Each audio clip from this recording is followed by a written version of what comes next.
My husband said he was working overtime, while I was 8 months pregnant with our daughter.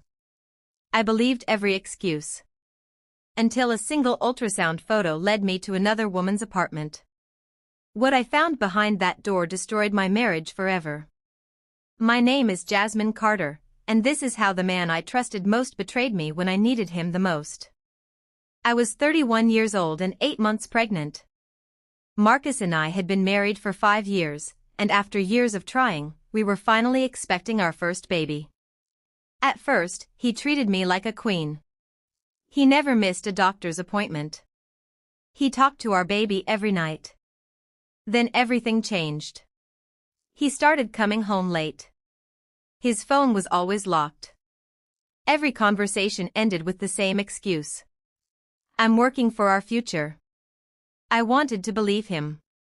But deep inside, something didn't feel right. One afternoon, Marcus accidentally left an envelope on the kitchen counter. Inside was a recent ultrasound picture. It wasn't mine.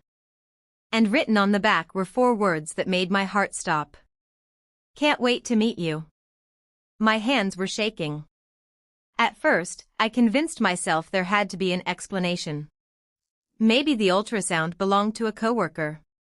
Maybe someone had asked Marcus to deliver it. But then I noticed a small note clipped to the photo. See you tonight. Love you. That night, Marcus texted me. I'll be working late again. Don't wait up. Instead of replying, I quietly followed him. He didn't drive to his office. He pulled into the parking lot of a small apartment building across town. A few seconds later, a woman opened the door. She smiled, wrapped her arms around him.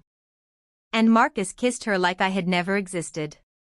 Standing there, 8 months pregnant with our daughter. I realized the man building a future with me had already started another life with someone else. I didn't knock on the door. I didn't scream. I simply turned around and walked back to my car. The tears came the moment I closed the door.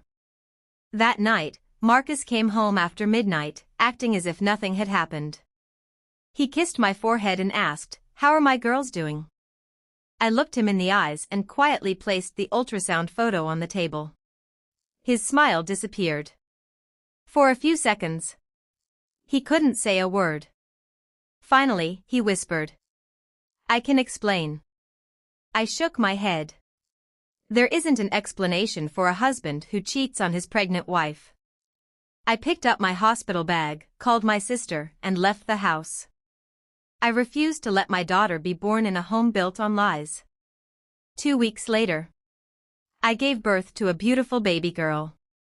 Marcus showed up at the hospital carrying flowers, tears in his eyes, begging for another chance. He admitted the affair had lasted almost a year. The other woman had already left him after learning he was never going to leave his family. He reached for my hand. I made the biggest mistake of my life. Please, let me come home. I looked down at my daughter sleeping peacefully in my arms. Then I looked back at Marcus. I can forgive you someday.